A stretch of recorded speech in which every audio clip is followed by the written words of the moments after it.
ये जो आप सामने दुकान देख रहे हैं, एक छोटा सा फूस का बना हुआ दुकान, ये लाला राम का दुकान है। लाला राम का दुकान जो कि आपके नलदेश्वर ट्रैक पे पड़ता है। और लाला राम की दुकान पे आप सेफली अपना स्कूटर खड़ा कर सकते हैं, कोई भी अपना वाहन जो है खड़ा कर सकते हैं, और यहाँ से आप अपना नलदेश्वर का ट्रैक शुरू कर सकते हैं। अगर आप चाहें तो आराम से इस दुकान पे नाश्ता कर सकते हैं, चाय पी सकते हैं। और उनके सामने ही ये एक आश्रम है जहाँ पे मैं पिछली बार आया था। ये उसके सामने ही रोड के दूसरी तरफ आश्रम है जहाँ पे मैं आया था नलदेश्वर महादेव के ट्रैक पे, जब मैं पिछले हफ्ते गया था तब। और तब मैंने यहाँ पे कुछ पेड़ लगाए थे। तो आश्रम में मैं आया पेड़ देने के लिए, तो स्वामी जी तो है नहीं, वो जयपुर गए हुए हैं। तो पेड़ यहाँ पे मैंने रख दिए, वो जब आएंगे तो वो पेड़ लगा देंगे। बाकी पेड़ जो है आगे मैं पांडुपुल ले जा रहा हूँ तो वहाँ पे लगाऊंगा।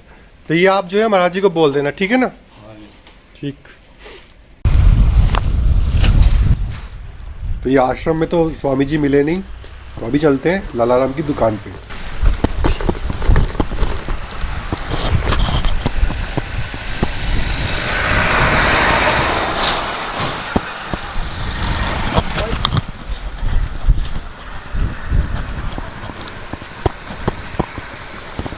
अरे लाला राम, 3 पेड़ और दे दिए मैंने। और मैं फोन करके आना भूल गया, और वो तो महाराज जयपुर गए हुए। अच्छा, उन्होंने जो नंबर दिया ना, वो पता नहीं मैंने ढंग से टाइप किया कि नहीं किया, वो गलत है यार। हाँ,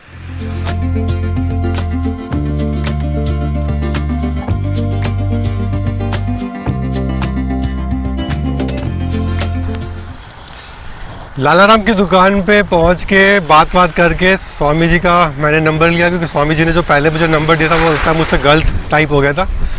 तो नंबर लिया, और लाला राम की दुकान पे दोबारा आने के ये फ़ायदा हुआ कि मुझे मालूम चल गया कि आज पांडुपोल बंद है।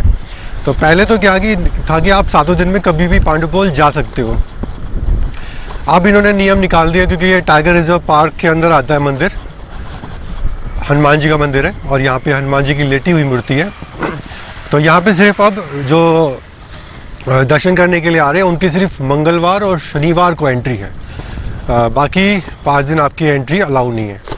तो अब मुझे सिर्फ जो है मैं भैत्री जी जाऊँगा, और भैत्री जी से वापस लौटना पड़ेगा। तो आज मेरा आना इतनी दूर, तकरीबन 30-35 किलोमीटर देखा जाए तो बेकार सा हो गया, क्योंकि मैं तो ये सोच के आया था कि आश्रम में पेड़ दे दूंगा और आगे भैत्री जी चल जाऊंगा, और भैत्री जी से फिर आगे पांडुपोल निकल जाऊंगा।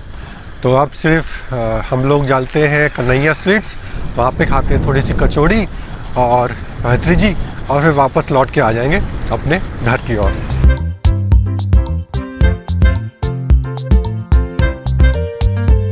तो आ गए हम उस तिराहे पे जो कि जहाँ पे कन्हैया स्वीट्स है। इसकी कड़ी कचौरी काफ़ी फेमस है। ये जो रास्ता आप देख रहे हैं ये जाता है तालवृक्ष की तरफ, और अगर आप सीधे निकल जाएंगे तो आप पांडुपोल और सिरस्का वाले एरिया में पहुंच जाएंगे।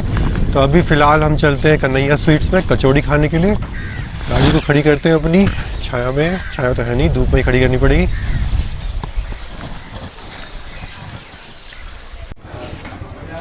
तो ये कन्हैया स्वीट्स है, इनकी कड़ी कचौड़ी काफ़ी फेमस है। और यहाँ पे कचौड़ी के साथ कड़ी मिलती है। भैया कितनी सेल जाती है आपकी लगभग कचौड़ियाँ एक दिन में? 1200-1500 2000 कचौड़ी बिक जाती है दिन में। तो देख लीजिए आप कितनी तगड़ी डिमांड है यहाँ पे। और ये शहर से तकरीबन 24 किलोमीटर दूर है, तब ये हाल है इन कचौड़ियों का, इतनी डिमांड है। तो अब मैं खा रहा हूँ इनकी कड़ी कचौड़ी, और ये कड़ी कचौड़ी में जो है काफ़ी टेस्टी होती है।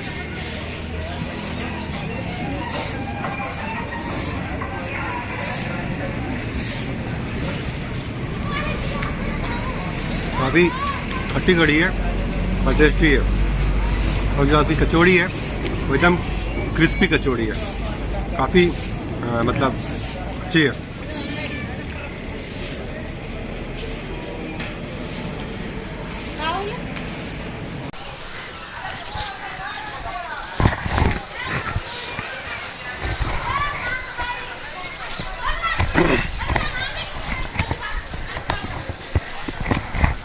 तो कन्हैया स्वीट्स की कचौड़ियों का आनंद लेके अब हम चल रहे हैं भैत्री जी, भरतपुर नहीं भैत्री जी।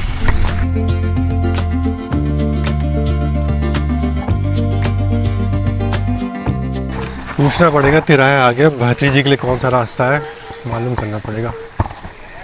लगता यही है, सीधे यही है, मालूम करते हैं, किससे पूछते हैं। भैया ये भात्री जी के लिए रास्ता कौन? सीधा रास्ता मंदिर तक है। सीधा है, ठीक, थैंक यू। यानी कि हम सही रास्ते में, तो फिर वो रास्ता जो है सीधे पांडुपोल की तरफ जाता है। तो ये जो है यहाँ से भात्री महाराज की जो समाधि स्थल है वहाँ के लिए रास्ता है। तो बात करते हैं भात्री जी की। तो भात्री जी जो है वो महाराज थे उज्जैन के, और विक्रमादित्य के ये छोटे भाई थे, शायद छोटे या बड़े, थोड़ा सा कन्फ्यूजन है मुझे। तो ये उनके भाई थे, इनके मन में वैराग जाना, और वैराग जागने के बाद इन्होंने अपना राजकाज जो भी है वो सब छोड़ा और भक्ति की खोज में ये निकल पड़े। लगभग पूरा नॉर्थ भारत यानी कि उत्तरी भारत को घूमते हुए ये आखिरी में आए अलवर। और अलवर में ये जो घना एरिया जो आप देख रहे हैं, एक समय में बहुत बड़ा एक जंगल हुआ करता था।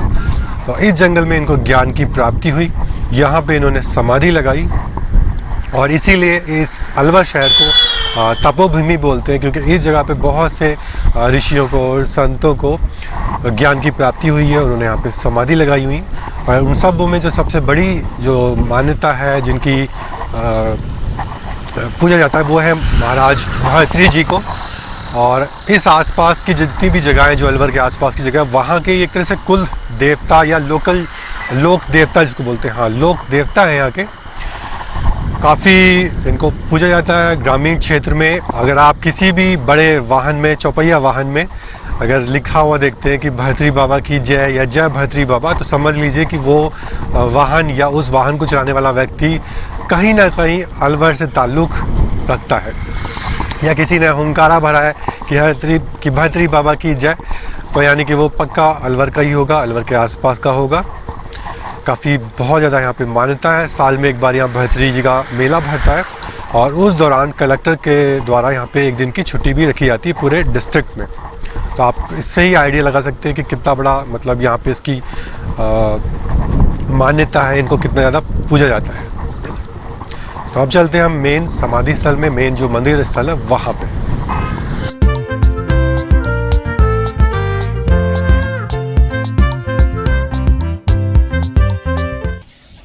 तो ये पहुँच गए हम भात्री जी। ये छोटा सा बाजार लगता है मंदिर के बाहर की तरफ। पहले चलते हैं मंदिर की तरफ और आपको दिखाता हूँ मैं मंदिर।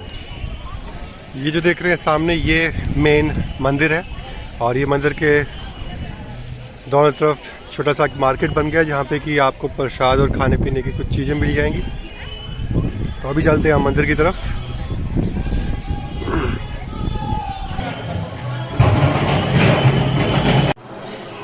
ये शिव परिवार है, काफ़ी बड़ा शिवलिंग है।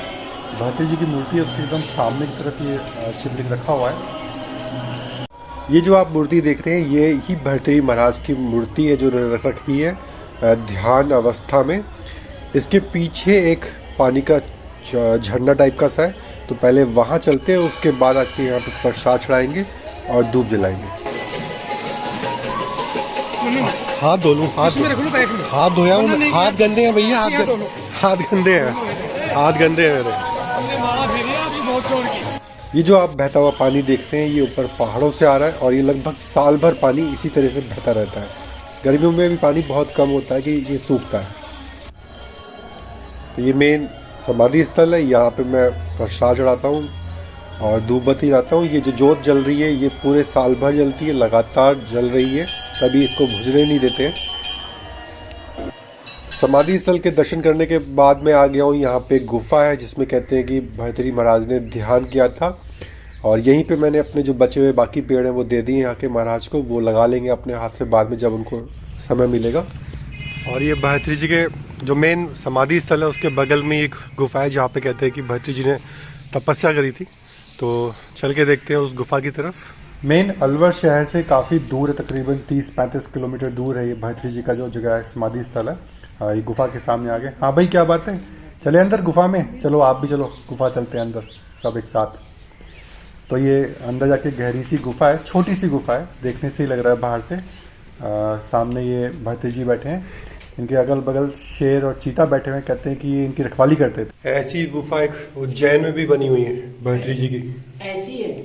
वो इससे बड़ी है, वो इससे काफ़ी बड़ी है और प्रॉपर एक गुफा है।